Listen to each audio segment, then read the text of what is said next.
The World Economic Forum is a 50-year-old organization that brings together leaders from around the world. The forum has gained in popularity over the years, and it has emerged as one of the most essential venues for future-oriented thinking and planning.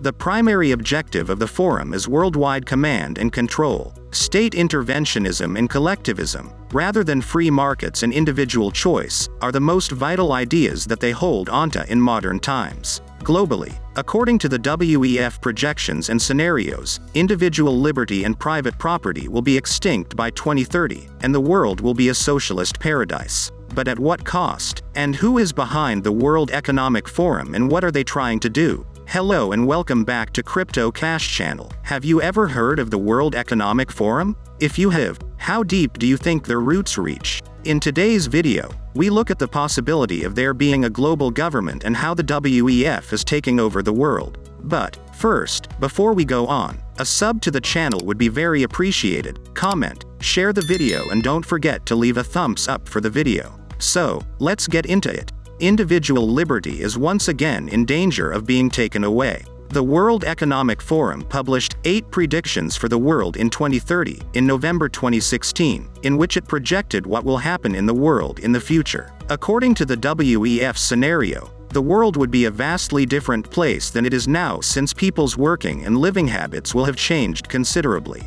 However, their world scenario for 2030 is more than simply a projection, it is a vision for the future. Since the announcement of a pandemic and the subsequent lockdowns, the implementation of the plan has moved forward at an accelerated pace. According to the Global Future Councils of the World Economic Forum, private property and privacy will be eliminated within the next decade. The imminent expropriation would go farther than even the communist goal of eliminating production goods property while still allowing for private property to exist. According to the World Economic Forum's projection, consumer items will no longer be considered private property. If the World Economic Forum's forecast comes true, which it has a high chance of doing so, individuals would be forced to rent or borrow their necessities from the government, which will be the only owner of all items. The distribution of items would be rationed according to a system of social credit points, which would be earned by doing tasks. Shopping in the traditional sense, as well as the acquisition of things on a purely individual basis, will become obsolete.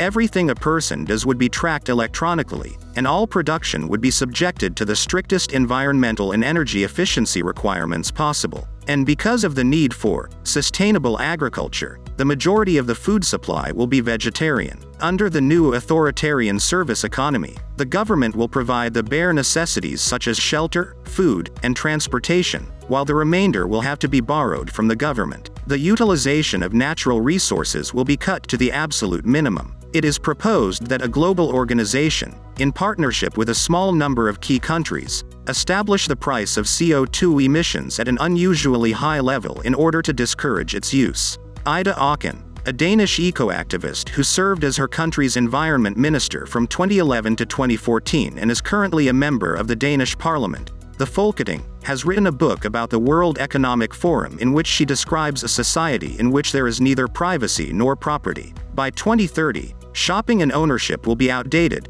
according to her scenario, since everything that was once a product would be offered as a service rather than a physical good. In this utopian future society, people will have free access to transportation, accommodation, food, and all the goods we need in our everyday lives, among other things. No one would own a home, and no one would pay rent, because someone else will be utilizing our free space whenever we are not using it. Chronic lifestyle diseases, climate change, the refugee crisis, environmental degradation, completely overcrowded urban areas, water pollution, air pollution, social unrest, and unemployment will all be things of the past. In the WEF's opinion, people will be pleased to live such a pleasant life, because it is significantly superior to the route we were on. But, do you believe so? And, how can people be persuaded to accept such a system? Well, the assurances of universal healthcare and a guaranteed basic income serve as a lure to entice the general public to join the movement. A world without sicknesses is promised by those who support the Great Reset. And thanks to biotechnologically created organs and customized genetics-based medical therapies, it is believed that a considerably increased life expectancy, and maybe even immortality, would be possible in the future. But as tempting as the prospect of instantly changing anybody into a godlike Superman is, the prospect of a universal basic income is even more so, particularly for those who will be unable to find a job in the new digital economy. Obtaining a basic income without having to go through the time-consuming and humiliating procedure of qualifying for social assistance is used as a hook to persuade the underprivileged to contribute to the government's coffers. It would be necessary to equalize wage gaps in order for the promise of a basic income to be economically viable. And to achieve a cashless society, the state will use technical money transfer means to transmit funds between parties. And as a result of the digitization of all monetary transactions, a record of each individual purchase will be maintained.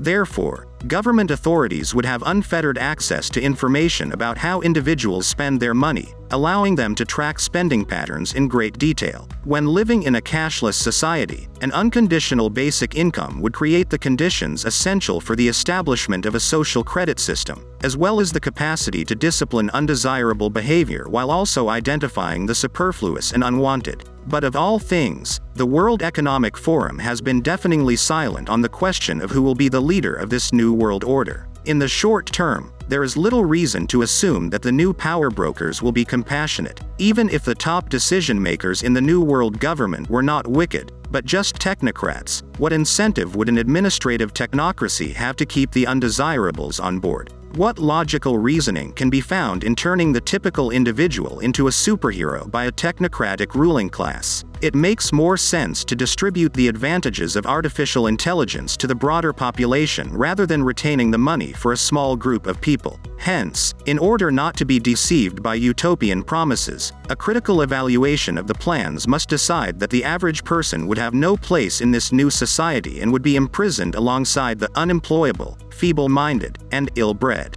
But after all, it is the dismal and socialist tone of these goals and programs that reflects the rejection of free capitalism. And increased economic success, rather than less, is the answer to the current issues. Therefore, more free markets are required, rather than more government planning. In addition, the world is growing greener, and the rate of global population increase is beginning to reduce. These trends are a natural consequence of the rise of wealth in a free market. However, the World Economic Forum and its connected organizations, in partnership with a small number of governments and high-tech companies, seek to lead the world into a new century in which property and privacy are no longer protected by law. So, there is a battle raging for the rights of individuals to pursue their own happiness and liberty, with the goal of replacing these with collectivism and the imposition of a common good, as defined by the self-proclaimed technocratic elite. But, what is being pushed to the public as a promise of equality and environmental sustainability is in fact a violent attack on human dignity and liberty. It is the goal of the Great Reset to use modern technology to enslave people rather than use it to improve people's lives as is currently the case. In this new world order, the state is the only and exclusive owner of all property and resources.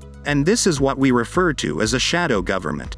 And that's it for today's video. Thanks for your time and attention. Do you think this should be allowed? And what do you think must be done to prevent this? Comment below. Let's engage. Also, if you are interested in more videos like this, make sure you like this video and subscribe to our channel. Don't forget to turn on the notification bell for more amazing videos. Goodbye. See you in the next video.